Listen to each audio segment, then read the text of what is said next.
रात के 8 साढ़े 8 बजे का वक्त हो रहा होगा।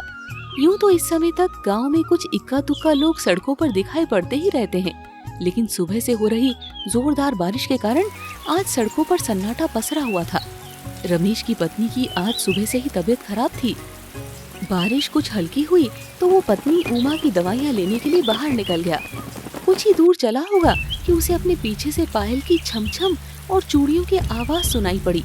रमेश ने मन ही मन सोचते हुए कहा, अरे इतने खराब मौसम में कौन औरत सड़क पर घूम रही है? अरे अब तो अंधेरा भी हो गया है।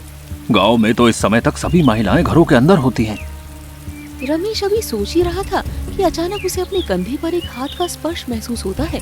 वो चौंक कर पीछे देखता है।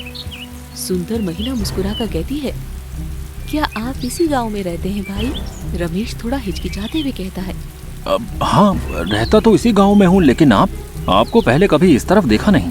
महिला ने मुस्कुराकर कहा, जी भाई साहब, वो मैं ठाकुर साहब की हवेली के पीछे जो खाली मकान पड़ा है उसी में रहने आई हूँ।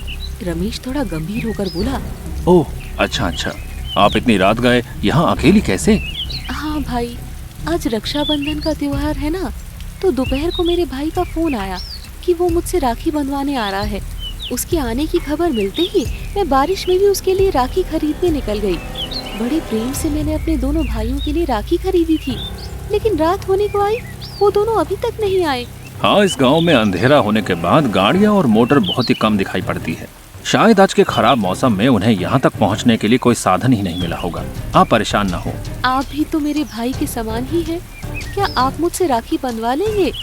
मेरा त्योहार भी सोना नहीं रहेगा। हाँ, क्यों नहीं। आप दिल छोटा ना करें, मुझे अपना भाई समझकर राखी बांध दीजिए। रमेश खुशी खुशी राखी बंधवाने के लिए अपना हाथ आगे कर देता है। जैसे ही वो महिला उसके हाथ में राखी बांधती है, रमेश अपना हाथ पकड़कर चिल्लाने लगता है,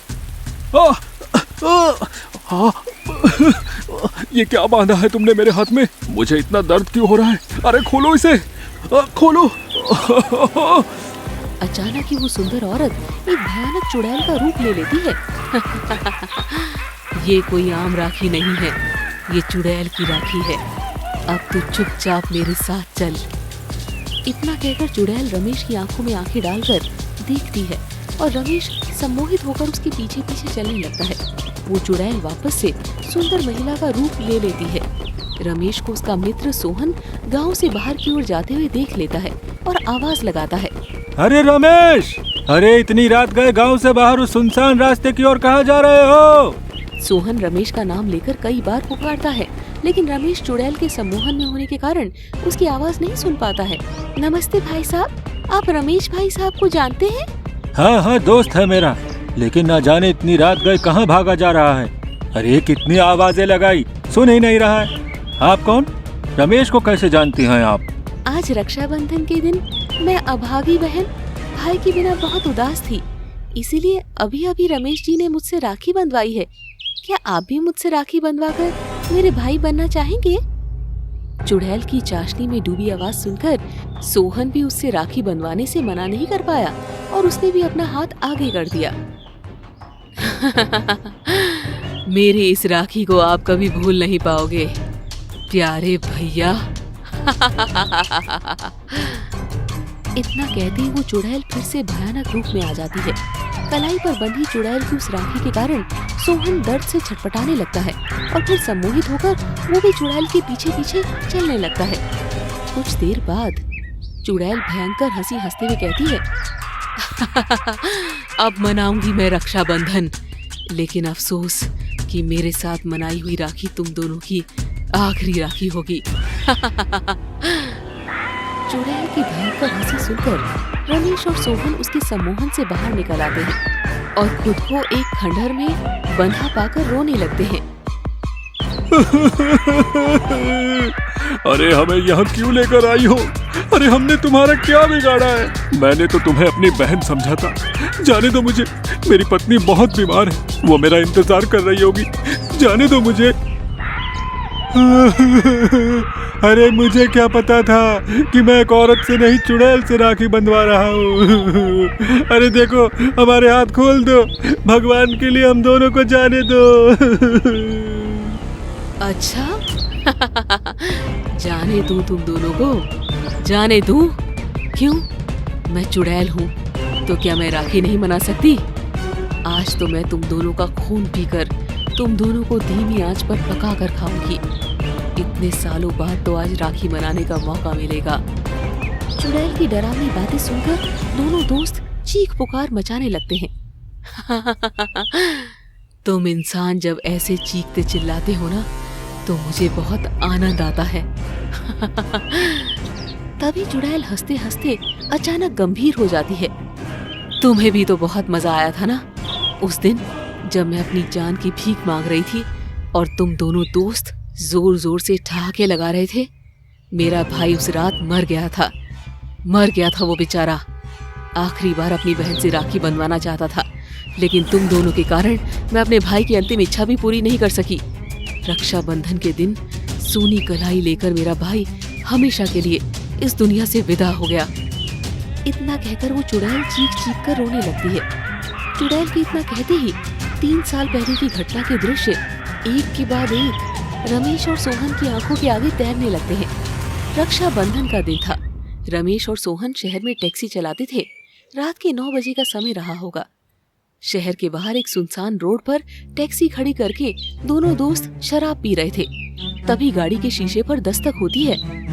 क्या बात है मैडम, इतनी रात गए इस सुनसान सड़क पर आप अकेली? कोई प्रॉब्लम है क्या? रमेश गाड़ी के बाहर खड़ी महिला को ऊपर से नीचे तक देखता है और वो औरत महंगे कपड़ों और जेवर से लदी हुई थी।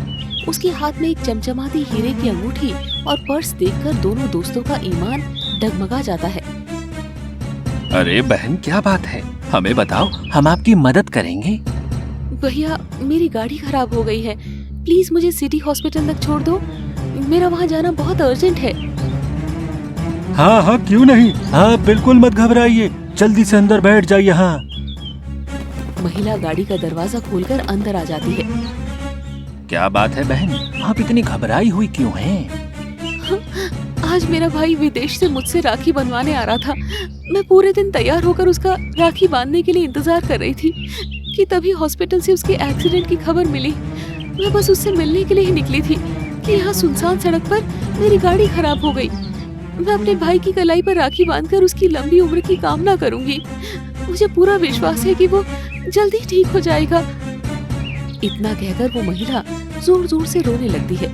थोड़ी देर बाद जैसे ही महिला थोड़ी सामान्य होने लगती है, अरे ये आप लोग गाड़ी को कहाँ ले जा रहे हो?